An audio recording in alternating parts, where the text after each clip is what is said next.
Ano ba yan? Diet ako. Ba't naman nagsangag sa pinagprituan ng tosino? May tosilog tuloy ako ngayon. Tosino, itlog at sinangag. Wow! Ayan, ang dami kong sinangag oh. Ako lang kakain yan guys.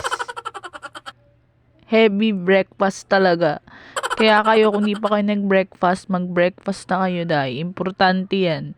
Para ganado kayo mag-work, may lakas kayo. Hindi kayo lalamya-lamya sa work. Medyo madami-dami tong nasangag ko. After nyan, babanat ako. Siyempre, pag may tosilog, dapat may kape. Wow! Diba? Yan, favorite ko yan, black coffee. Nescafe stick. Diba?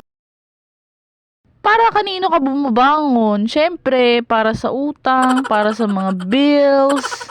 Diba, guys? Adulting.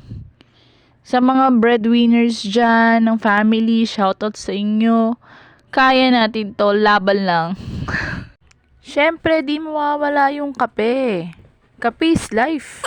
Mekos-mekos mo lang yan insan. Ayan na. Ready na yung kape natin. Siyempre, unahin natin yung tosino. Next natin yung fried egg. And yung fried rice. Ayan na nga eh. Yung diet ka pero napakain ka ng bongga eh. Ang aga-aga eh. Heavy breakfast talaga eh. So yun. Mag-almusal na din kayo guys.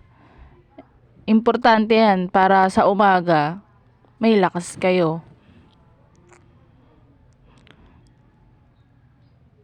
Grabe, ang sarap talaga pag ano no, yung nag-fried rice ka tapos yung pinagprituhan ng ano, ng tosino.